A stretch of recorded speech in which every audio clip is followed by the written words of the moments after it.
Hello and welcome to today's the second part of the two-way post-tension flat slab design webinar series. Today is part 2 of the training webinar for the two-way post-tension flat slab design and is intended for design professionals interested in learning fundamental steps for the design of two-way PT flat slab by use of Adapt Builder's 3D FEM modeling analysis and design software. This webinar is intended for beginner to intermediate users of Adapt Builder and those who are new to PT design. My name is David Leland. I am an application engineer here at Adapt Corporation. And in today's webinar, we will pick off where part 1 left off. Again, any questions you have, we've muted attendees, so any questions you have, please enter them in the chat box. And typically, we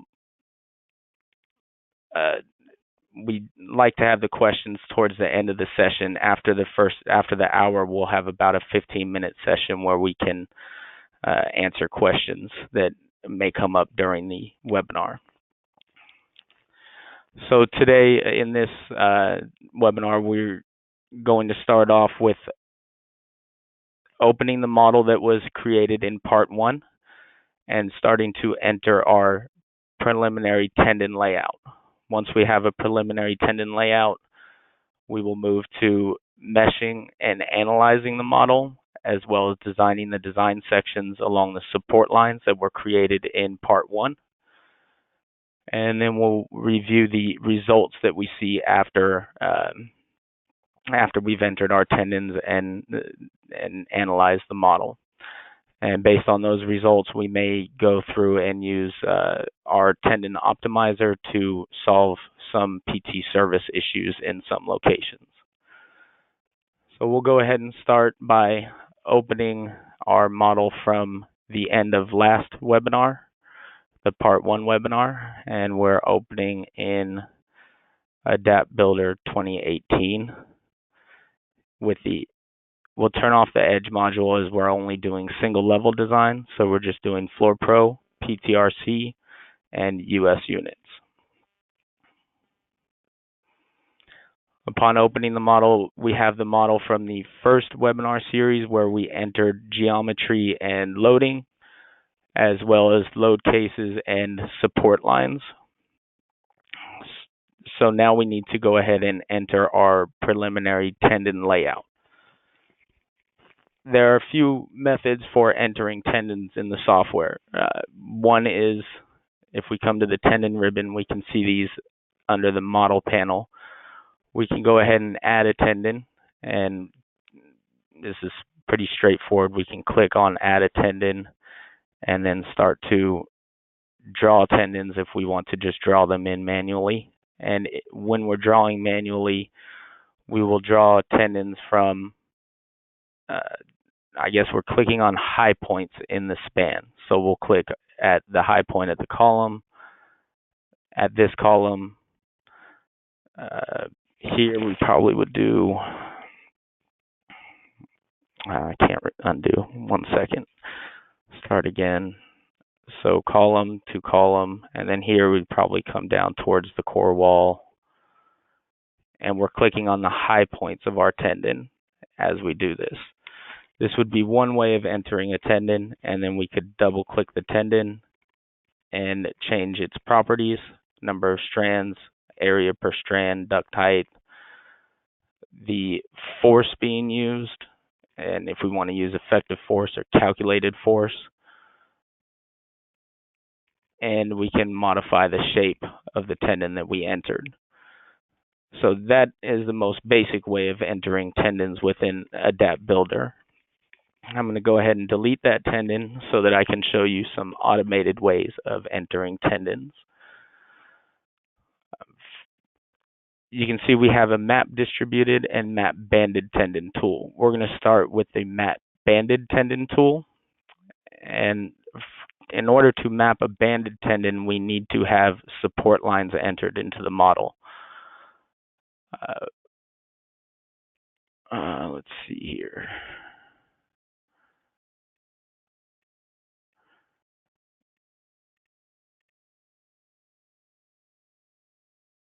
All right, it looks like in this model we do not have the support lines that we had, so this must be an older model. Let me real quickly, sorry about this, let me just real quickly take the support lines from our final model.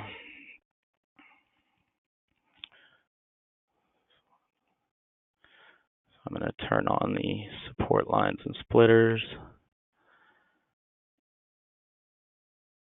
Select by type, support line and splitter.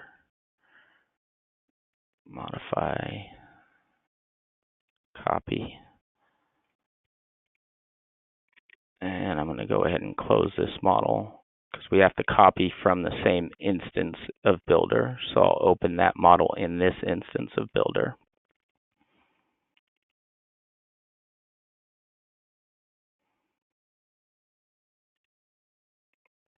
I should just be able to paste them in.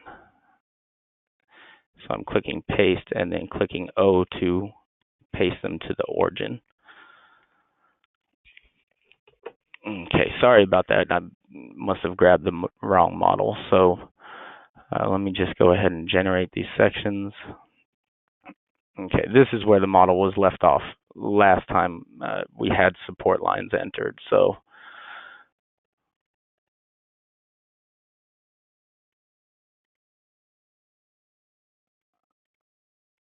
just turning off these support lines and splitters, and I'll just turn on the support lines in the X direction because this is the direction we're going to deem our banded direction. So the easiest way to use this tool is to go ahead and select all the support lines that you want to add a tendon to. So we're going to add, or map banded tendons to. So we're going to add mapped banded tendons to the selected support lines. I've left this support line alone, and I'll explain what my thought process in that later on. Once they're selected, we can go back to the tendon ribbon and we can choose map banded tendon. And here the program has several options. We can enter our own tributary width for each strip for the program to map to, or we can use the design strip width. We'll go ahead and use the design strip width. We can also change our this is the optimal force and precompression force, so we're saying a minimum of 125 and a maximum of 250. And then the percent of self-weight to balance is minimum 40 and max 75. I may go ahead and just change this to, let's change this to 80. And then we have the choice to idealize as one group with no offset, meaning it would follow the tendon would follow the support line exactly. I typically advise even if we do one group, that we provide some offset from the support line, because a tendon running directly on the support line could end up having discretization issues. So if you do use the idealize as one group, I would provide some small offset just so the tendon is not directly on the support line. So in this example, we'll use the idealize as two groups, and we'll just do a 1 foot offset. We could also have it space tendons at a certain spacing, and we're using our effective force of 26.7 kips. And here we'll show the shape that we want for the first spans and last spans, and any mid spans in the model. Because our support lines are modeled such that it's just one span, there's no point here at the column, we can go ahead and leave our first and last spans at reverse parabolas for now, and we can change those later if need be. Like for these cantilever areas, we can change those spans later. If there was a point here, we may want to make our last span straight, as it would run straight from the edge of slab to the center of column and then start to use the reverse parabola. So I'll go ahead and click OK. And you can see the program has now entered some tendons. Because this is a beam, it brings the tendons that it created to the center line of the beam here. Now, one issue with the map banded tendons when you're with a beam is that the program will take the full strip width and beam depth when calculating the number of strands needed for precompression. So you will see that these are extremely high in terms of number of strands right now. It's at 28 total strands in this section. So we'll have to revise that later. That is one thing to be aware of when mapping banded tendons or mapping tendons through a beam, is that it will take the full beam height for the section. So we'll go ahead and turn off our support lines now so that we can see the tendons that were entered. And we can see that a few things. One is that we have these two tendons and they are running exactly along the support line. So like I said previously, I want to offset those. So I'm going to just quickly move those in plane.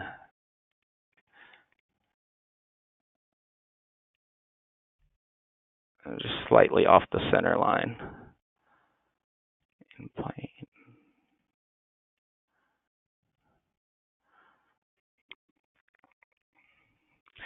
And if we double click the tendon, we can now look at the shape of the tendon. And we'll go ahead and make some changes to the shape based on this is a cantilever, so we want to have this as cantilever down. Again, this area is also a cantilever, so we'll change that to cantilever down. And then we may come back when we use our Tendon Optimizer to drop this profile and reduce the number of strands based on the Tendon Optimizer for the section. So for right now, we're just going to go ahead and leave it. One thing I noticed is that we can see with the drop in the balcony that the tendon is still 1 inch, and then it kind of comes to the balcony edge because it's dropped 1 inch. So I'm going to go ahead and just drop this high point to 2 inches.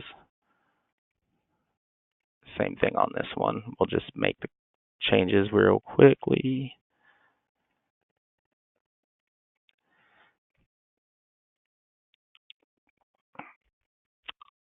And that would be, we'll leave the profile and the number of strands here, and we can play with those once we go to the Tendon Optimizer. So the next thing I want to show is modifying these tendons, because this set of banded tendons has some high angles in it, and obviously these are tendons, so they're not going to bend at this high of an angle. So we may want to make this tendon curvature a little smoother. In past, the tendons could only be modeled as linear tendons. In 2017 and 18 versions, we can now model as spline tendons. So the first thing I'm going to do is I'm going to modify the tendons so that they are correct for these locations. So this tendon I will leave as is, except for I'll bring the end point here to the slab. Let's put on my snap to intersection. And then this tendon, we can see that it goes into the opening here in the core wall. And we can see it goes outside the slab here. So here I will just grab the second point and bring it to the slab edge. Then I'll right click on the tendon and choose delete vertexes and select this end point to delete it.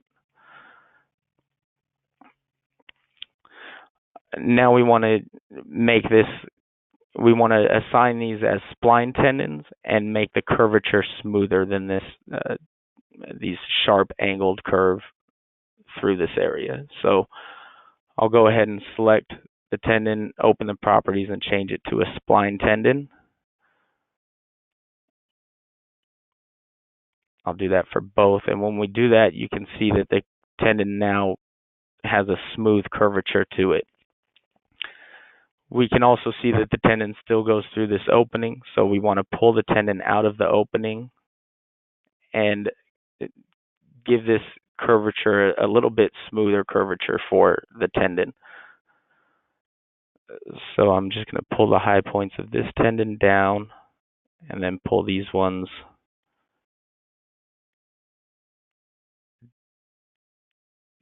down so they're outside of the opening. In addition, I'm going to make what's called swerve points. So if a tendon is a spline tendon, you can add swerve points to the tendon. You can add 3 swerve points per span. So I'll right click on the span I want to add a swerve point to and just click Insert Swerve Point and then click on the span, and you'll see that a point, if we zoom in and unselect, it's a green arrowhead point, and that delineates a swerve point. And we're going to put some, well, I accidentally added a span there. Let me delete that. And then insert swerve point, and we'll go through and insert a few swerve points. Again, I added a span. We can also insert swerve points by going to tendon, and then we have the insert or delete swerve point buttons here as well.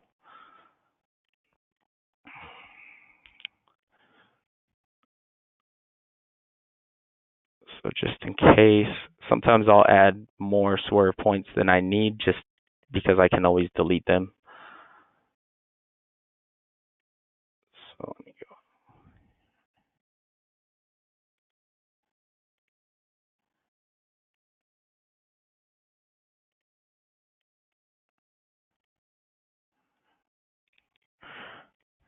And then I'll start to play with the swerve points in order to get a profile that I like, so or that I deem acceptable. I'm playing with swerve points. Sometimes it's best to turn off the snap tools.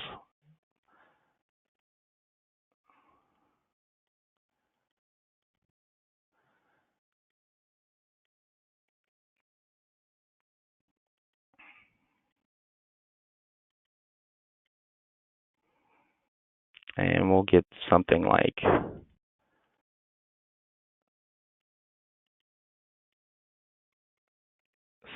this for our tendon.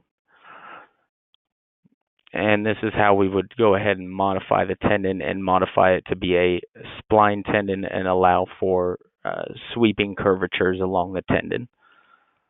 Now, just to be aware, when you do, it's not going to happen here, but when you do swerve tendons, if the linear projection of the swerved tendon line goes through an opening, but the swerved tendon does not, then in the shape system friction page, you would see the tendon go through an opening, but that's just graphically in this page because this page is showing the linear projection of the swerved tendon.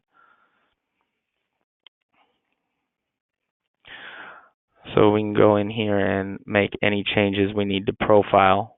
So we have cantilever down, and then over at the end, I would do straight. Wrong one.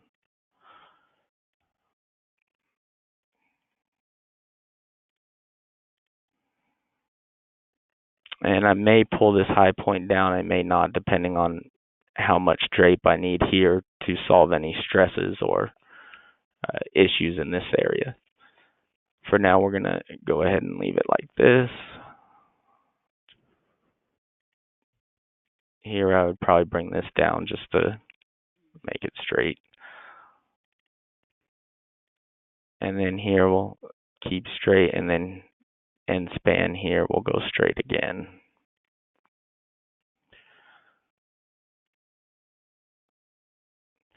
Now, I would do the same to this model, but in order to, or to this group of tendons, but in order to save time, I'm going to go ahead and move up to these tendons. And for these tendons, we made 2 tendons offset by 1 foot. The tendons are still going through the column. They can go through the column. That's not an issue. So I'll go ahead and just move. Well, what I want to do is, here we have 2 tendons and one is right along the slab edge. And then here we did not add any tendon. So because this tributary area would be a little less than this tributary area from this support line, we want to bring a tendon. I'm going to delete this tendon. Before doing so, I'm just going to double click and see how many number of strands it has in it, so that we can maintain the precompression in these sections from the mapping. So I'm going to go ahead and delete just these 2 tendons. And here I'll add one more tendon that will come down into this section here.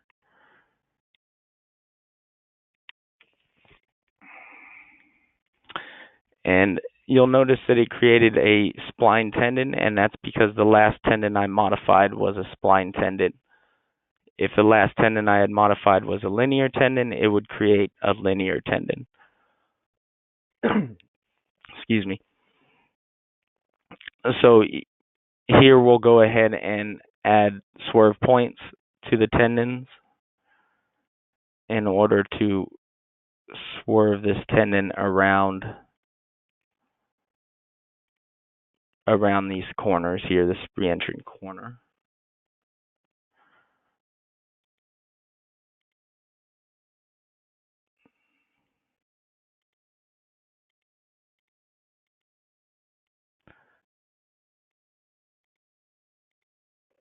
And again, let's take the snap tools off.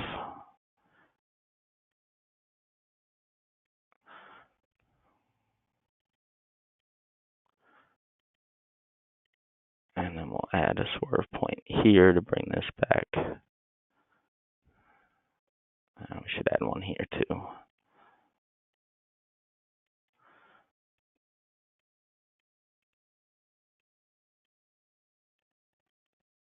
And we can start to just swerve the tendon.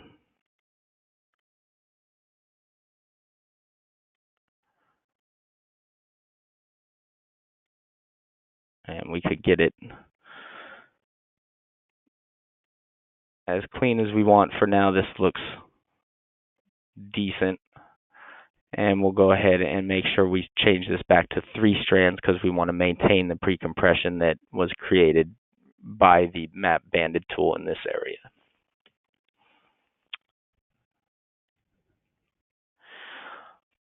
So assuming that and this shows the issue that I talked about, where it's showing the straight line projection of the tendon in this window. So we're just going to go ahead and change this first span to reverse parabola. Click the green check mark to accept that, and click OK. And assuming this would be our let's assume we've changed this, and this would be our banded layout. So now we can go ahead and start our distributed layout. And for mapping of distributed tendons, the program maps based off of master tendon instead of a support line. So, for example, we'll go ahead and add 1 tendon. And what we'll do is put my snap to perpendicular tool on and snap to perpendicular here.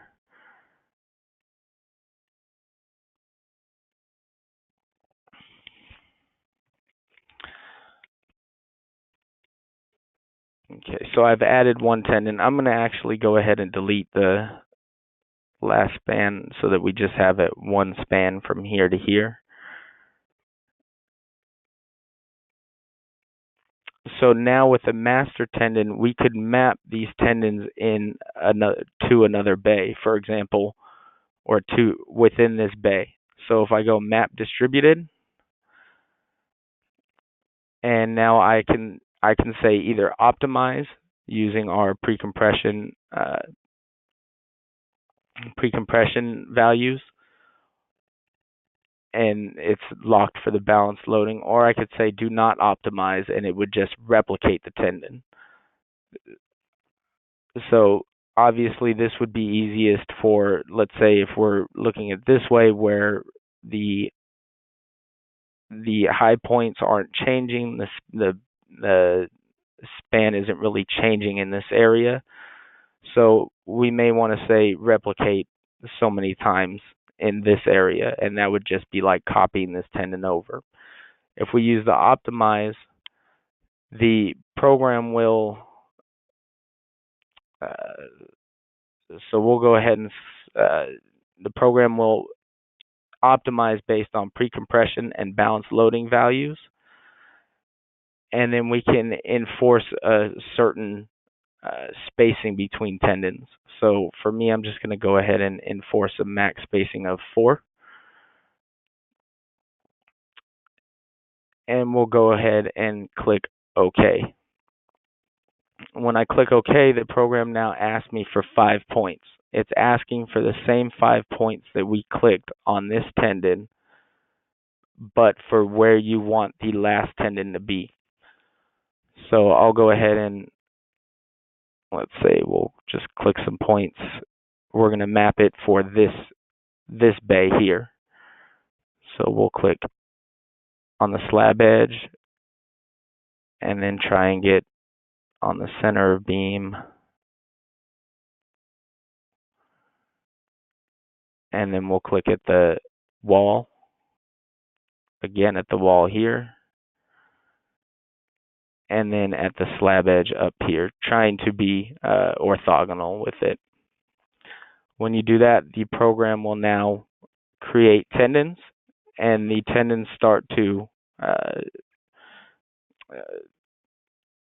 the profile or the width of or the length of spans will change based on where you're mapping to and from. So here we'll just have to make some changes. This tendon we could select and probably click, no, it's still too far of a tolerance to extend it to the slab edge, so we'll just go ahead and turn on our snap to perpendicular tool and go ahead and pull the tendons to the slab edge. Here we'll go snap to intersection, and we can see that our first tendon had 3 strands, and as we go through, the tendons continue to have 3 strands, but the shape will start to change based on the profile here. And we would go through and make changes. We should have made changes to the master tendon first. I should have made this cantilever down, and then that way when it mapped it, it would have mapped it based on the same. So, and change that to 2. And then we could go through and make changes to our profile and tendon. And we could go ahead and map the tendons throughout the entire slab this way. So we would do another master tendon here, and then map it for this area, master tendon here, and then map it for this area, and so forth. In order to save time, I'm going to go ahead and we'll open the model that now already has the tendons laid out in it.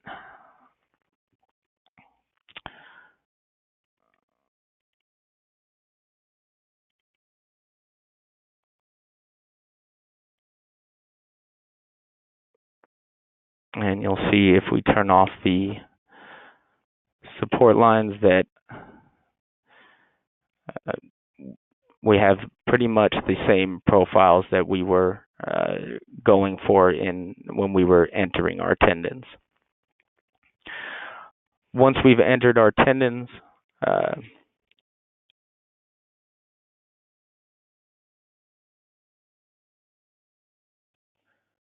I see that support lines were not added in the last seminar. Okay, I'll go ahead and go through those support lines. Let me see.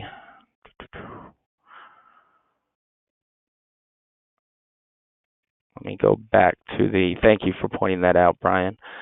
Sorry, I'm just seeing it now. Let me go back to the original model. And let's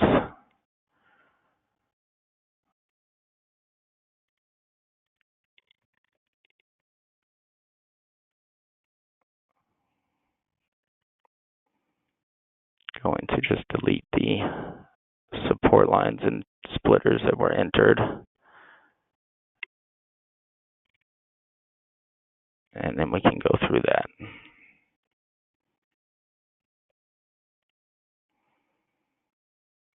Okay, so sorry about that. We're kind of going backwards here, but so we'll go ahead and enter the support lines in the model since they were not entered. Now that I see that, I think we just ran out of time in the last one, but typically they're done in the first webinar. So let me go ahead and add support lines. So for support lines, we're just going to define, what we're trying to define is the tributary and the design sections. The design sections along the support lines are what actually get designed. The creation of the support lines is to have the program automatically create tributary regions in order to create automatic design section cuts so that the user doesn't have to put manual section cuts everywhere. So to do this, we go to our floor design ribbon, and we'll start in the X direction, and we'll just go ahead and create our X direction support line. And the first thing I'll do is I'll turn off all snap tool except for perpendicular tool. You'll notice when you do this that as you hover over a slab edge or some entity, the program will come up with this question mark with a perpendicular. What that's doing is if I click on the slab edge now and I click my first point, the program, now I can click my second point and the program will take the first point and make it perpendicular from the second point. That only comes up if you only have the snap to perpendicular tool on when you're starting to create an entity. So now I'll go snap to endpoint and I'll put it on my column here. We want to snap to our column locations. And you can see the support line now comes back perpendicular from the column. And we'll go ahead and just snap on each column and snap on the end of beam. If we look at the support line, we can see that the design, on the design tab, the support line is set to two-way slab. And it is also, so we're using the outer layer. The X direction is the outer layer of rebar. And we can see that the support line is within a beam, and even though it's within a beam, it's still set to two-way slab. That's okay because the program will automatically, if the support line is snapped to the end of the beams, notice the beam and change the criteria for the sections within that cut the beam to be beam criteria. So to use stress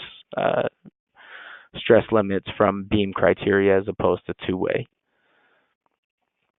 And we'll go ahead and just start to create our other support lines.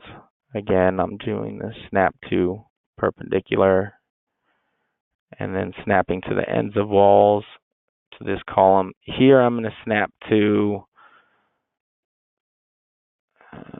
about here.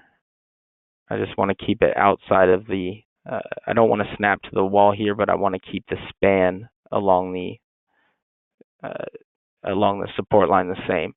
The reason why I don't want to snap to the wall is because then the support line would run right along the opening, and I may want to isolate the sections from going into the opening. So if it's running right along the opening, that's hard to do, if not impossible.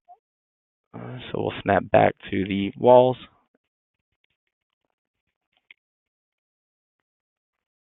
And let's go through the same here.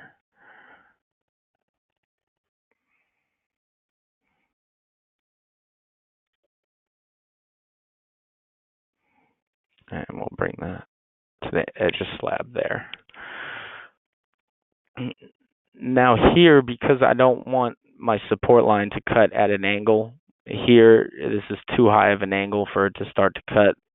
This is okay, but this starts to become too high of an angle. I'm going to split my support lines here. So in order to do that, well, we'll go ahead and draw the first support line.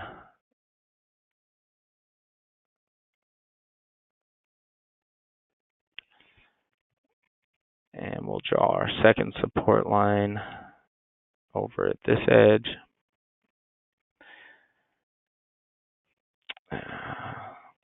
Do Control Z and undo so I can just put the point at the end of slab. Okay, so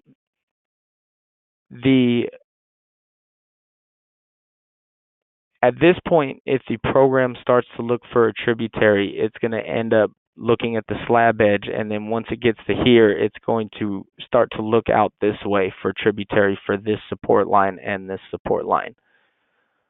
To stop it from doing that and to make sure it stays where you want, where the support line is, we will add a X direction splitter from the corner here down to, we'll just go orthogonally past the support line, and then we'll bring them back to, use the snap to intersection and bring them back to the support line down here.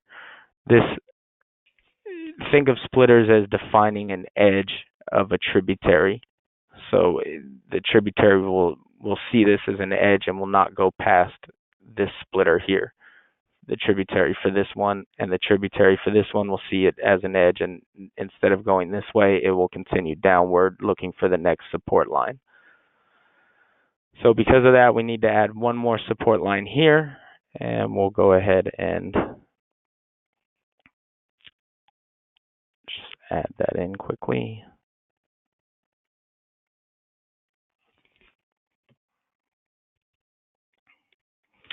And that would complete our design sections for the X direction. If we generate them, we should see pretty good tributaries.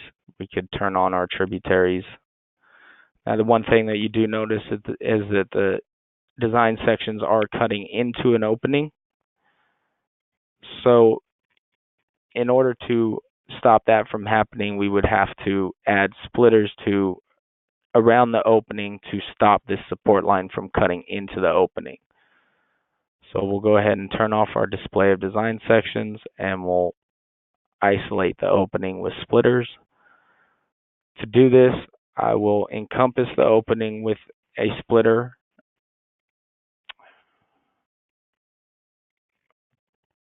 on each side. It helps if I snap correctly. And then we will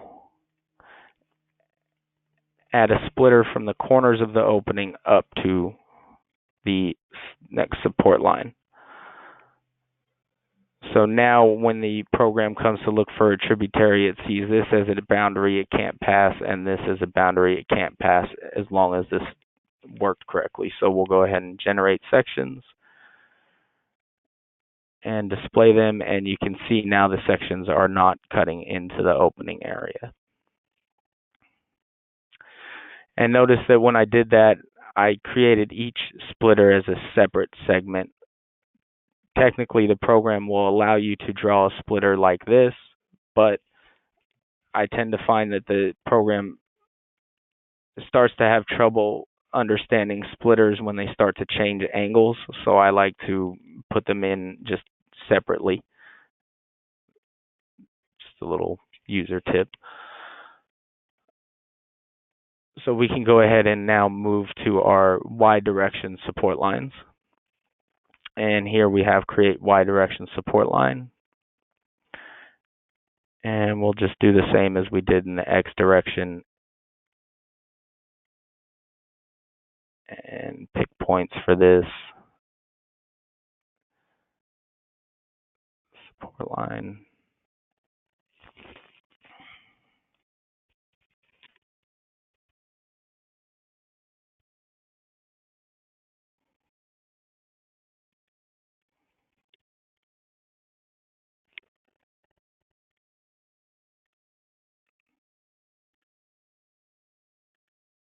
No, I'm just going to take it to the slab edge there.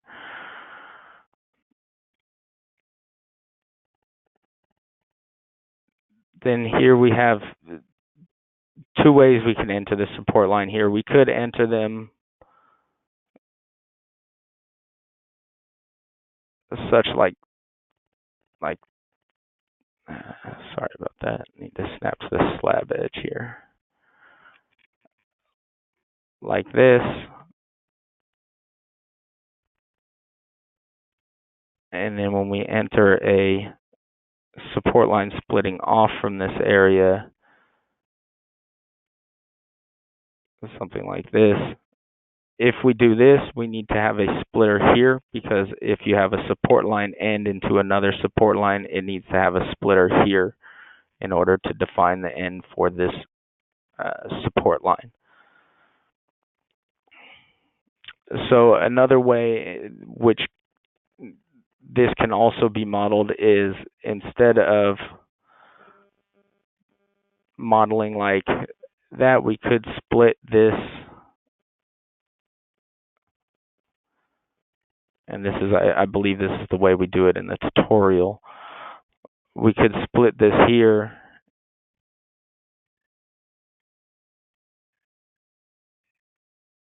like this, and then add a splitter here to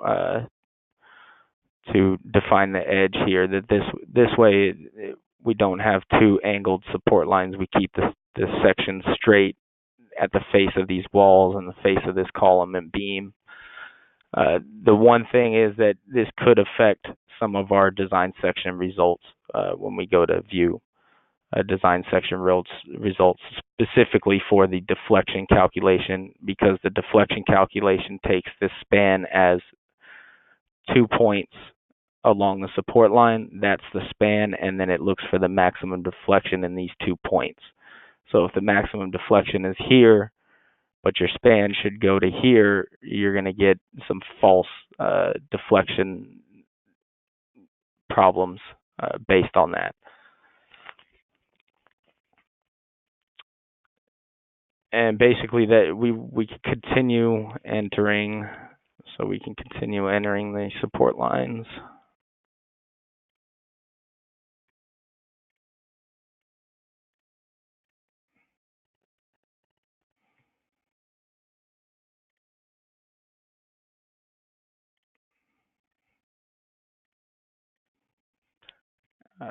Here we'd have to add our splitter, so we'll add a Y direction splitter. And I'll just take it from mid-span here to mid-span here, and we'll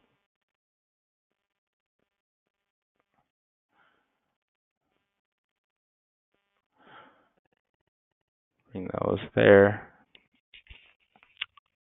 And then we need to add our splitters for the opening.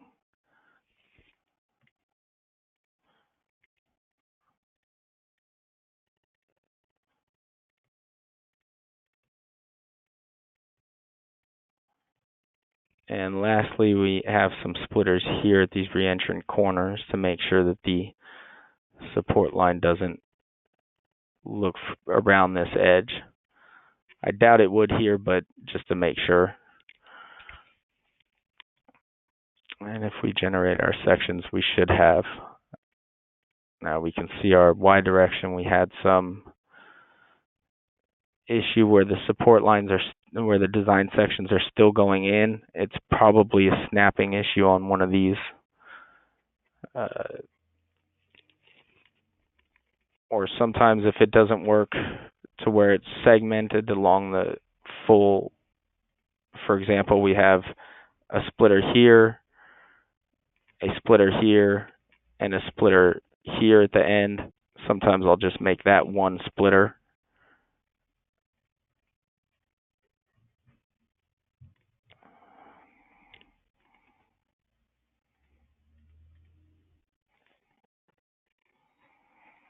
Notice that when I click on this, it shows me the splitter here.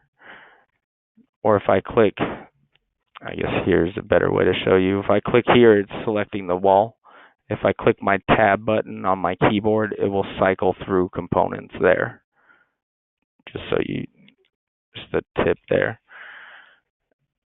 And again, we'll take this one out to here, out to here, and we'll see if this helps.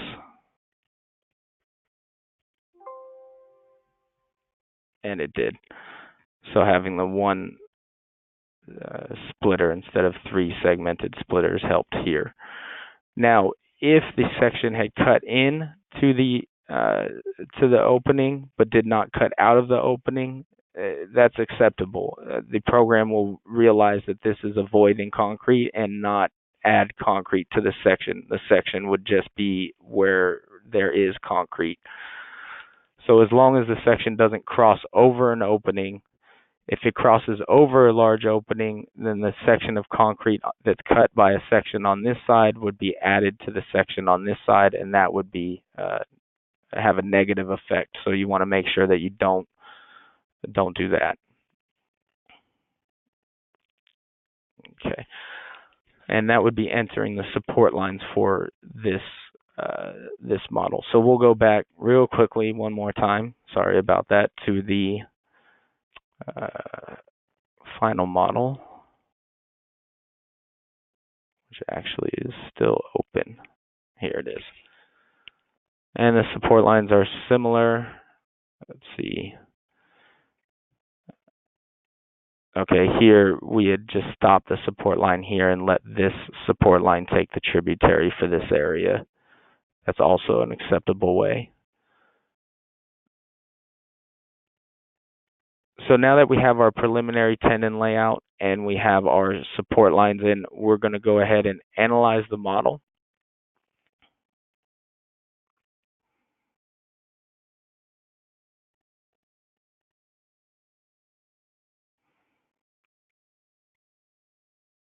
Marcos, I see you're asking why the deflections are calculated with the support line spans and not the finite element. They are calculated with the finite element. It's just that the deflection check is done based on the support lines. And we'll go over that right now. Once we have our analysis complete, we'll go and design our sections. And this is based off our preliminary tendon entry.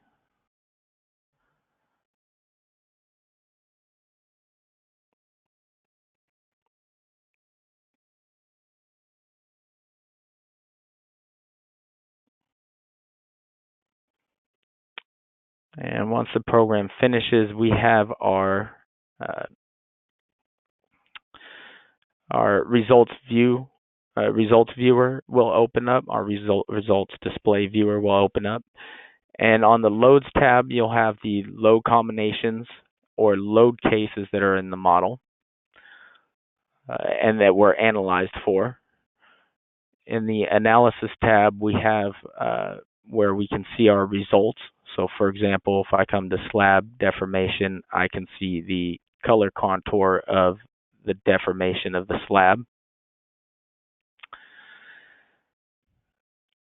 We could also see, if we were in a 3D view, we could see our column actions. So we could see the axial force, we could see the shear along the columns, if any. Same with beams and walls, we can see actions here, but what's most concerning is our design section actions. Our design section actions are the integrated values from the analysis are integrated over the support line section and then designed for based on code provisions. So first we can see our first check is deformation, and right now we are looking at service total load combination. So if we want to check a different combination, we would have to come back to the loads tab and we could check a different combination like our long-term deflection combination. If we come to long-term, we see that Z translation shows that it's no good.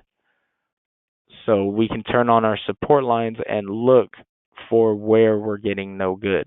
And you can see here we're getting no good. Let's go ahead and just turn off the Y direction and focus on X.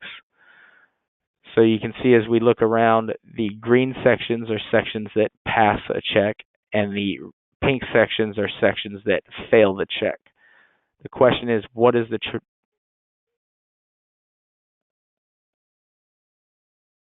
the check for deflection? What exactly are we checking against here? If we go to display, we can see here our design check values. So for balanced loading, we're giving a minimum of 50, a maximum of 100. For deflection to span ratio, right now it's checking L over 360. That's more of a instantaneous live load value, so we'll change that to 240 because that would be long term. We also have our checks, what it's checking against for precompressions. So be aware that here is where we can define what we're checking against.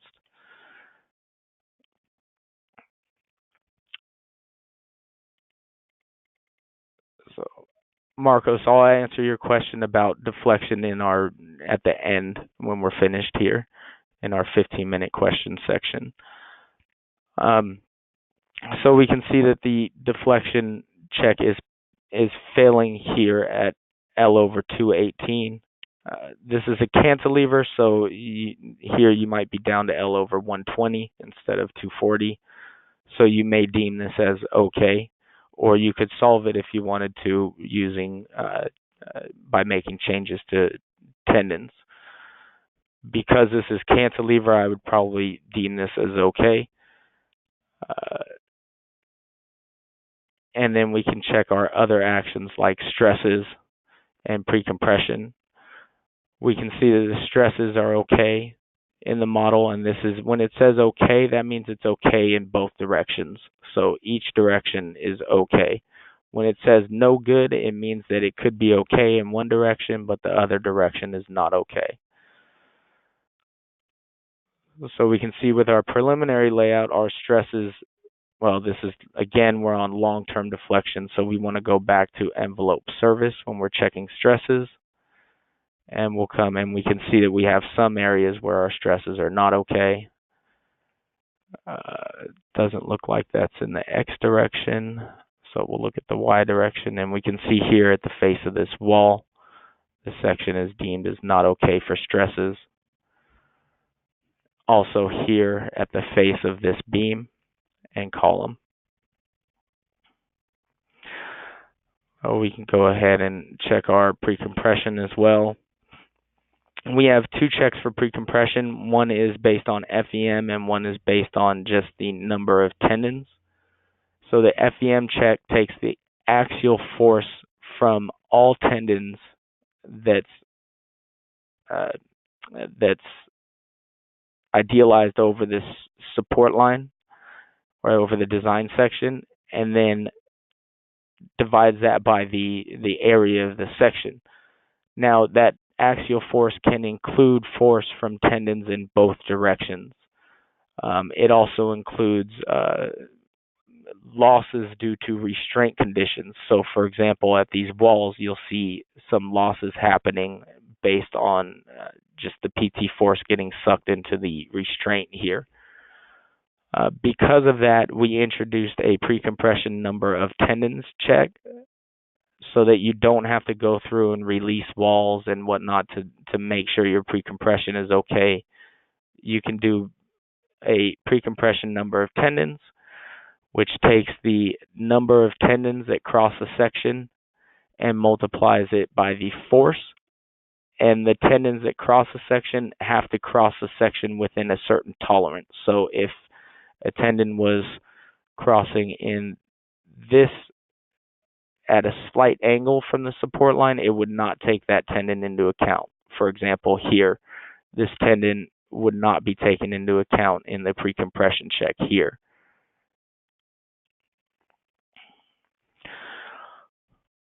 So this would be more of what a typical hand check would be for precompression. And a lot of users now use this because you don't have to set up the model exactly properly to reduce losses from restraint conditions and whatnot.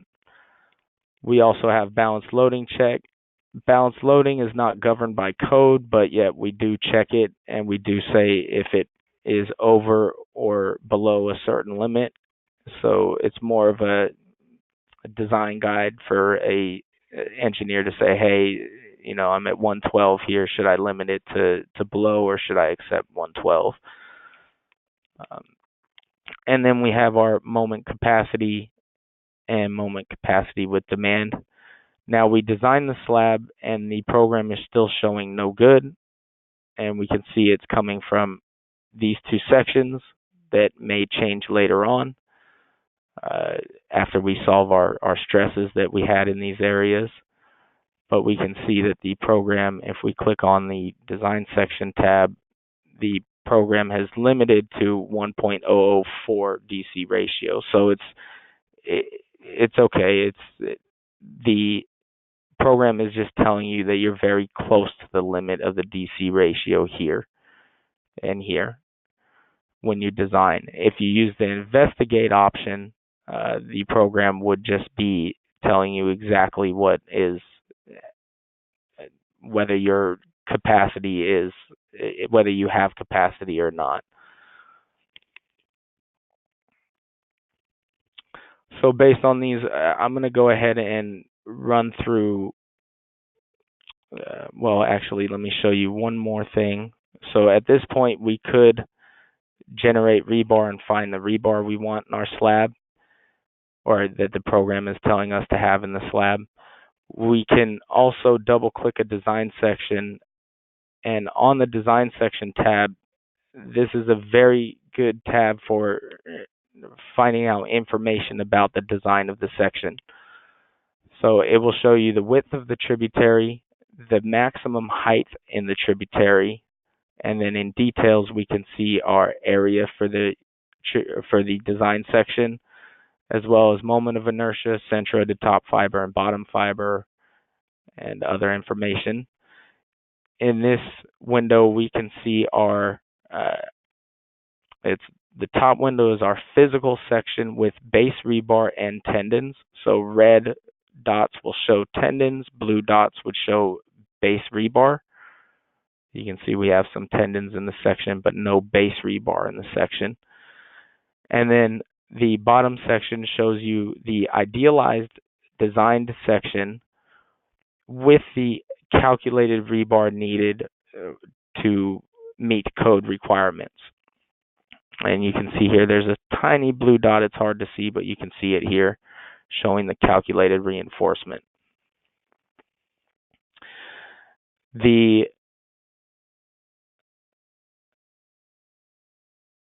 Down in the reinforcement area, we can see the base rebar taken into account, the area of tendons taken into account in the section, as well as the area of steel calculated by the software to meet code requirements, and the controlling combination. In this case, the controlling combination is a service combination, meaning that minimum code requirements were not being met for reinforcement, so the program added reinforcement to meet those minimum code requirements. If we go to this section should probably be based on strength.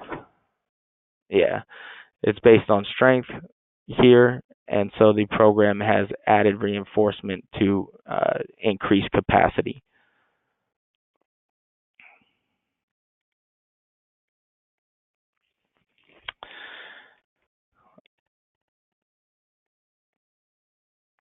Let's see. So now, real quickly, run out of time because we didn't get to the support lines, but real quickly I want to take 5 minutes to show the Tendon Optimizer. And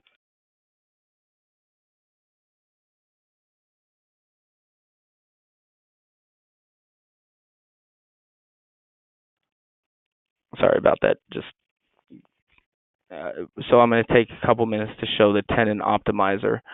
Marcos, unfortunately, this webinar is not for exporting to Adapt PTRC, so maybe best is to email support, and we can get you information on how to best export a strip to PTRC.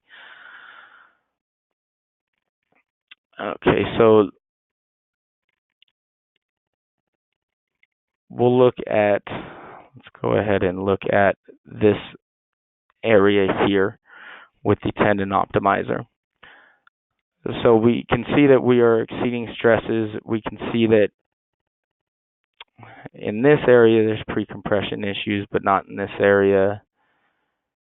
Here there's precompression area issues. So here we'll just try and solve for this. Let me just check the other direction real quick.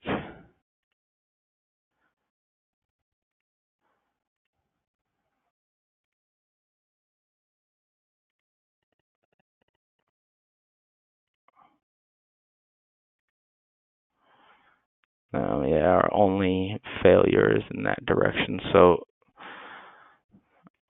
we'll go here. We'll try and no, we'll solve this one. Okay. So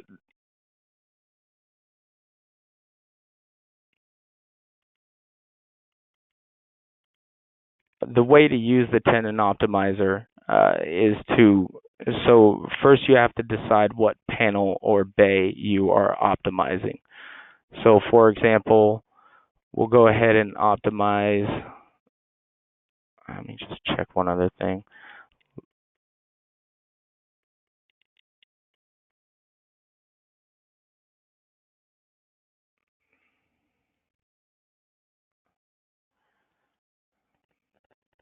Just trying to see which area is the best to go ahead and optimize.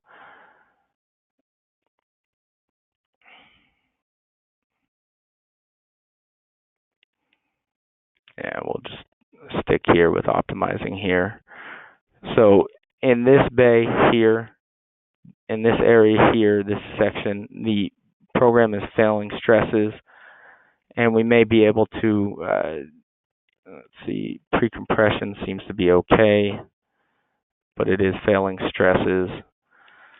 So we'll go ahead and optimize this area to try and solve the stress here. It'll be a little hard to do based on the angle of the support, the design section.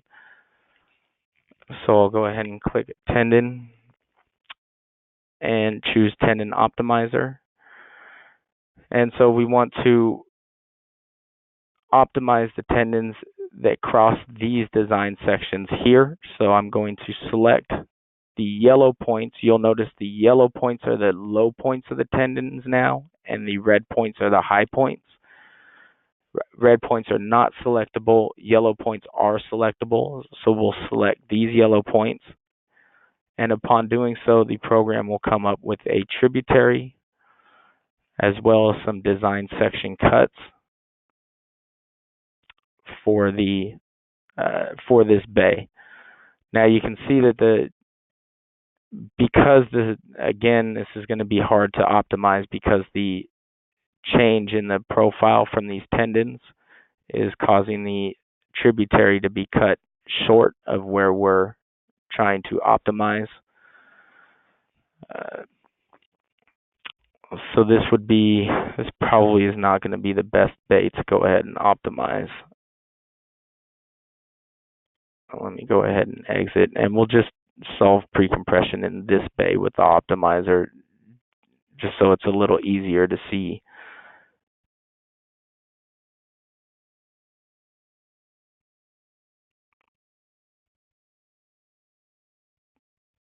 See the function of the optimizer. So you can see the optimizer creates the tributary and then creates this cyan section A, cyan section B, and cyan section C. These are the sections that the program is checking. So you can see in this window, it shows us, the red line shows our current design, and the green line shows what would be the design if we chose to apply what the program was calculating as an optimized design here. The first thing we want to do is we want to make sure that our design section cuts kind of match up with our design sections from the support line, or else the results may not transfer to the support line results. So we'll go ahead, and what I want to do is just, usually this cut is just outside the face of the wall, so I'll go ahead and extend it further so that it falls outside the face of the column. So we'll change it to, let's change it to 7%. And we'll see that this is now just outside the face of the column, which is typically where this section would be. Here it's a little bit further from the face of the wall, but it should be okay, because if we were optimizing for stress, it would be a little bit more important, and making sure that this section lines up with the section that shows the highest stress value in this bay. So either this section, if the high stress value was over here, we would make sure that this section was lining up with the high stress value. In here we can choose to load balance self-weight or self-weight and dead load. I'll leave it on dead load. And then again, we have our precompression and balanced loading ranges, desired ranges, as well as load combination. We can choose which load combination we want to solve stresses for. Once we have this set up correctly, we come back to Optimizer, and you can see the program says the current design is okay, so no change is needed, and that's because we've changed our section cut. So it was cutting, I guess up here it may have been cutting less than the tendons.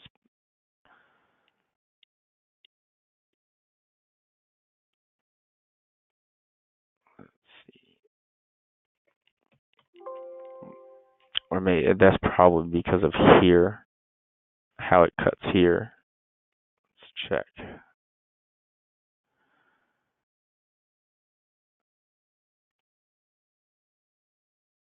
If I change my section back, we're still getting strange. And we're still at two strands here. So let me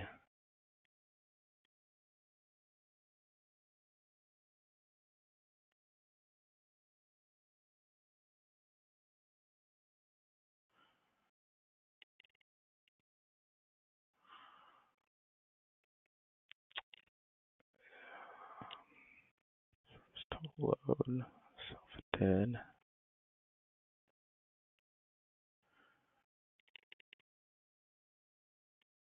Strange. Let me just check precompression here. Shows it is.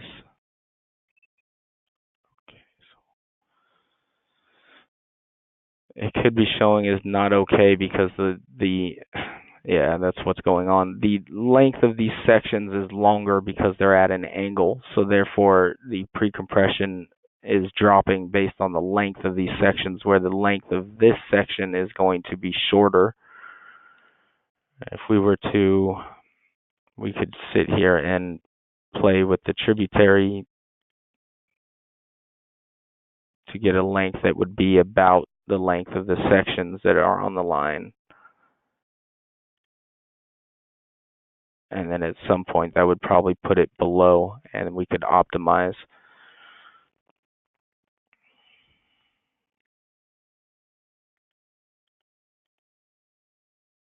Sorry about that. It's hard to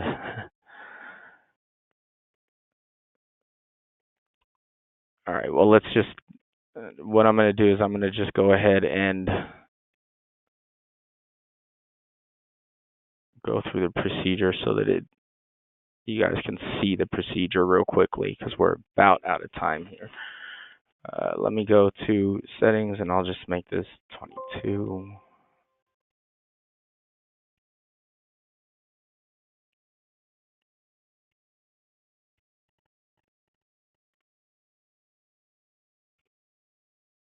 Okay, and now we're way off because of the section. But the way it's supposed to work is that you see the current design value here, and this would be the estimated design value.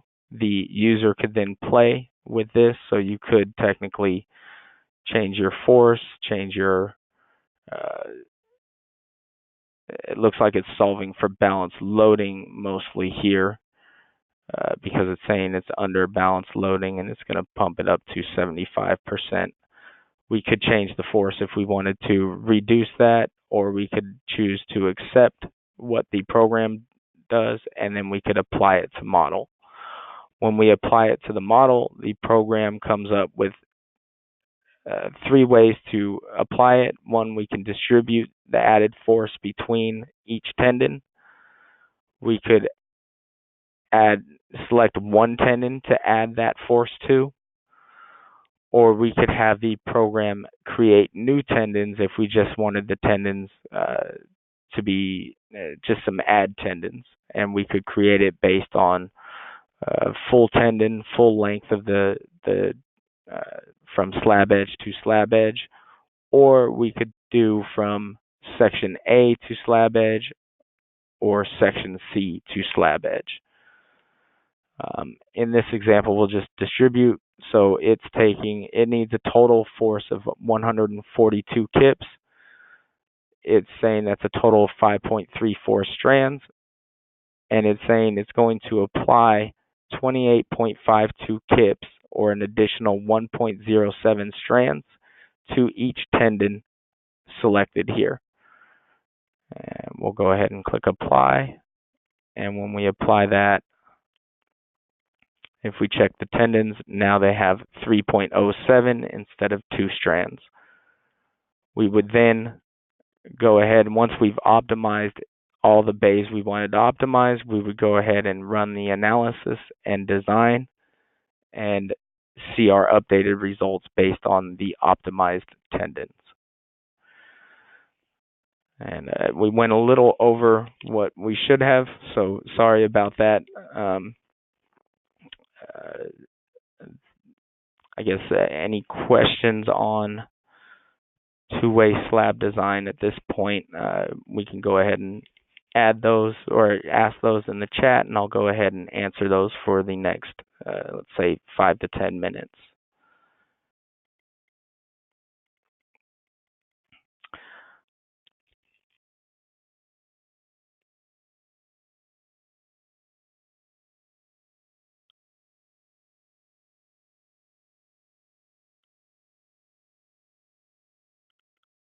Marcos, you had a question about, you said, correct me if I'm wrong, the displacements with the FEM, including the PT, are only to see the contours and deformations of the slab. However, with the design sections, the slab is designing and the stresses are checked using the equivalent frame method, or how PTRC would do it. The program checks based on finite element. So it's going to calculate the stresses based on the finite element analysis, and the tendons that have been entered, and it will show you whether or not your stresses exceed or pass. The user can then use the Tendon Optimizer and solve for those items, or they can just manually change the tendons to solve for any stress overages that are in the design.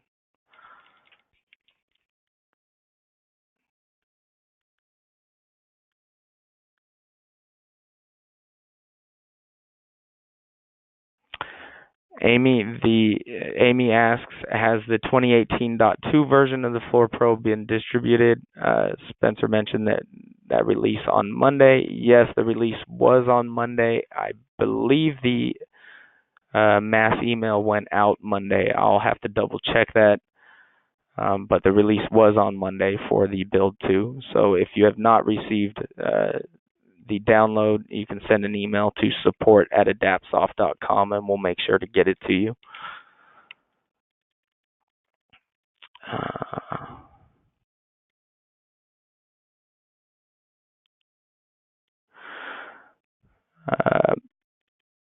Miriam asks if the PTI about the PTI recommendation of horizontal slope of 1/12 for tendons. Is that taken into consideration? The program, the user can set up the tendons any way they want. So if the user does not abide by that, then it's not going to be taken into account. The program doesn't say, hey, this tendon is swerving at a ratio of more to 1/12, so therefore you should modify this. This is something the user would have to be aware of while they're modeling tendons.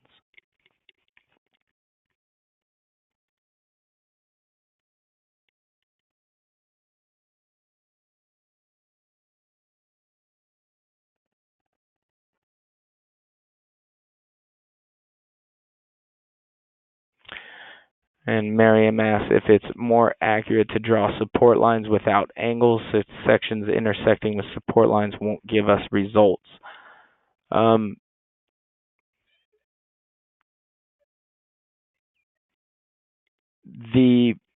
I guess the important part for design sections is making sure that the design section is at the face, close to the face of columns and walls. The angle in it is, I mean, yes, we'd prefer to have, it's best to have straight support lines and angles, but obviously not all geometries are conducive to that. So therefore, where it's not wrong to use angled support lines, you just want to make sure that your design sections are cutting the areas that you or the code expects to be checked, if that makes sense.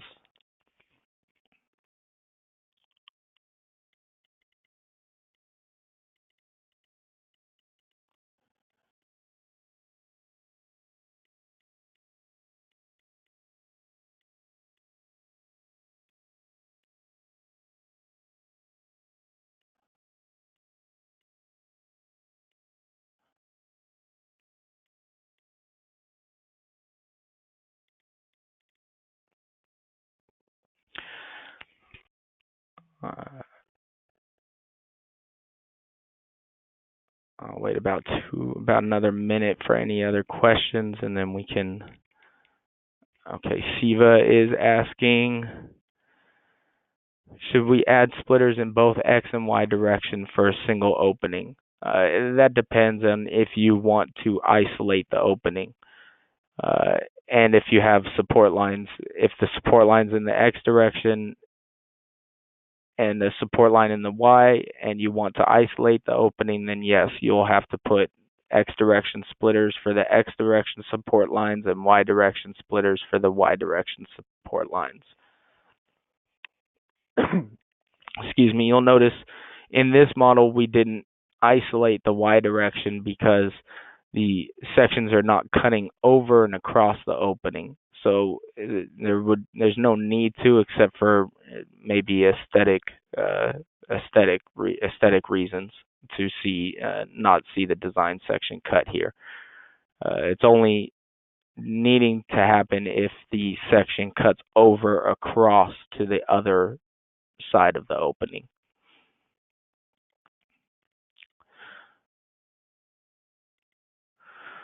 Miriam says, should we have to check the do not shift nodes automatically for structural elements?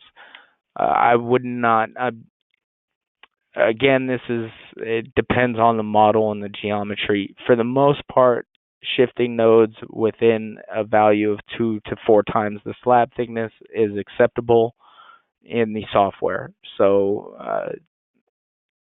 and will give reasonable results in the software. So, I would use node shifting. There are certain instances that we may turn node shifting off for a component, but I wouldn't do that until I wouldn't do that until there's a discrepancy in the results that we really need to get out of our model. For example, if you have a column, one column, and there's two slabs that are connected to this column, but there's a gap in the slabs. The column node will shift to just one of those slabs. So in that case, we might want to turn off node shifting and make sure the node of the column is shifting to the slab we want it to, or we break the column up into two columns, one for the left side of the slab and one for the right side of the slab. It just depends. But for the most part, I would leave node shifting on unless there's an issue that you're seeing that could be created by node shifting.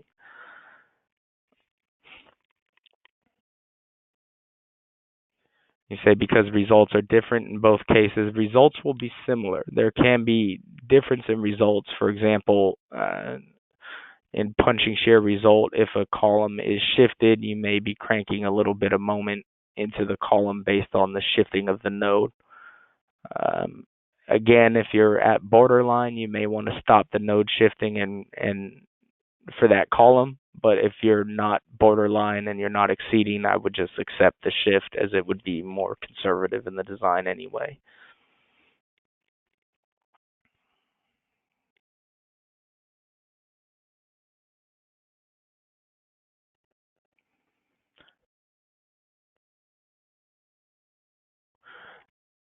Siva asks if green color denotes a past design. That is true. Pink means that it is not designed, or if we look at moment capacity, we can see the dark sections mean that it's not checked at that section. The reason why it's not checked here is because the section is cutting a wall. If you wanted this area of the slab to be checked, you would have to put a splitter outside the wall and a support line here to check so that the sections from the support line don't cut the wall.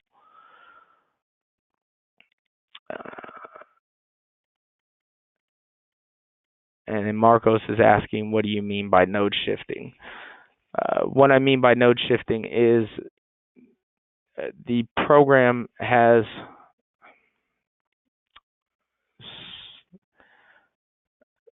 let's see, let me turn off our tendons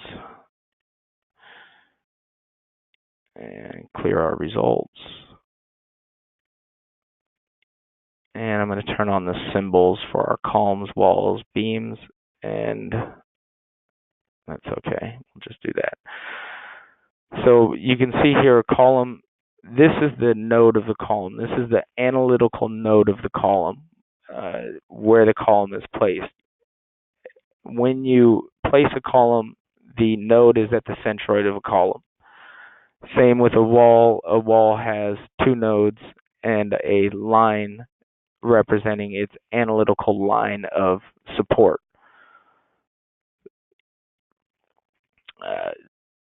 The same thing with beams. Beams have a line of support. So if I was to go ahead and I'm just going to go here and cancel node shifting. If I cancel node shifting, you can see all the nodes are now lining up with the centroid of the wall, the centroid of the beam, the centroid of the column, and then we have openings here. And so if we go ahead and in this geometry, it's probably not that difficult to mesh. So we can go to mesh and we can do no node consolidation. If we save that mesh, the program will try and come up with a mesh, and it finds one that works for no node shifting. However, you see the amount of cells that now is shown here, and this is not a very complex geometry. There's much more complex geometry we could run into. We can see that the mesh is having to mesh to the edge of the opening as well as the analytical lines of the walls and columns, or analytical nodes of columns. and to the analytical line of the beam. Now, node shifting, if we go ahead and turn on node shifting and we mesh, the program probably comes up with a much sparser mesh. So if we were to go to execute this, we have much less nodes than we had in the other one. Probably about, I would say it probably reduced it by a quarter, just because of how many nodes would be in here along these walls, or these in between the analytical line of the beam and the edge of slab here. So here what the program has done has shifted the analytical lines of the walls, columns, beams to consolidate the analytical lines that the program has to mesh to. So that's done here through this meshing. So we have a section in our manual on, if we go to our help menu and go to documentation, we have our manuals here, and there's a section in the user manual, I think in the Floor Pro basic manual, for node consolidation and node shifting if you want more information on that. We're going to go ahead and end the meeting now. We've gone 15 minutes over, and so we'll go ahead and end the meeting now. I hope this was good, and we'll go ahead and add the recording to the YouTube page for if you want to go back and view any of it. Thank you, and have a good day.